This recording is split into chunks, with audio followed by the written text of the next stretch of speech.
Welcome and Assalamu alaikum to everyone. Today is our first episode of Political Talk and More, but precisely of literal political talk. So, there's been this kind of annoying but understood air that the IDF and Israeli politicians keep giving, saying from the beginning that their goal was to disband Hamas or destroy it, whatever that meant. And everyone was like, okay, so this war is going to be endless because they just can't do that. And now suddenly they're planning on transitioning all the way to Lebanon. And it's like, wait, but you didn't wrap up the situation there. And they're going to say, no, we did, and we have come out with victory. And so the question is, with what mouth can they claim victory? Just yesterday, 10 tanks were destroyed by the fighters, so it's all very confusing, and it's all up to standards. So there's been this guy named Yair Pinto. He's from TBN Israel, and he is he's not as bad as like the far right pro-genociders. He's more of a like moderate genocider, where he's like, he'll even say some good things about Islam, but even that, it's like,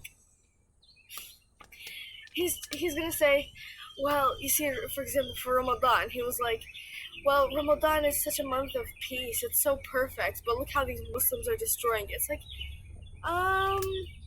he's a moderate genocider, essentially. And he came out with this bombshell news. You know what he said?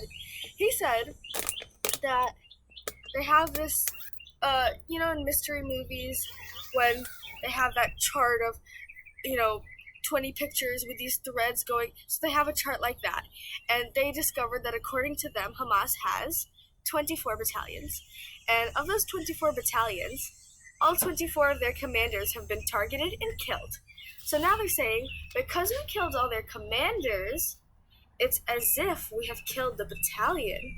And that's why we can say we destroyed Hamas.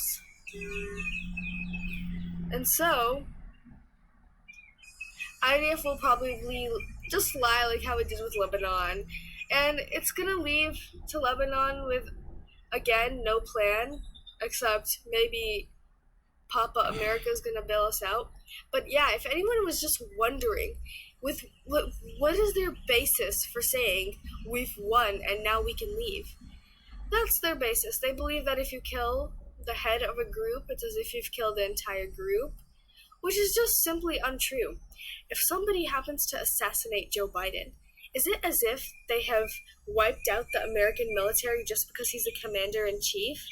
Absolutely not. And with that same logic, there have been multiple commanders that Hamas and Hezbollah have also killed, okay? It doesn't mean that entire brigade is gone. Like, Israel didn't say that, even Hamas didn't say that. It's just useless logic. And so, yeah, that's the story of what they think victory is. They've just stated that, and this is a Zionist thing, where this is what Norman Finkelstein calls Alan Dershowitz' superpower. He says it's amazing that they can believe their own lies. So these guys are literally basing their success over their own lies. And yeah, that's the story of how this war is probably going to end. And then they're going to carry on with failure after failure all the way to Lebanon. And then, I don't know, probably Hezbollah is going to run them out of Lebanon like how they did in 2006, where nobody agrees that Israel won that war, except for maybe Israelis, but yeah, and Pierce Morgans. But other than that, nobody. The U.S. Department, the Pentagon, it released a report of all the mistakes the IDF made in that war.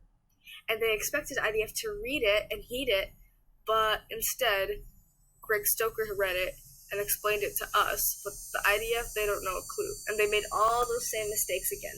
So very unfortunate army there. Yeah, sucks whoever trained them. They have no sportsmanship.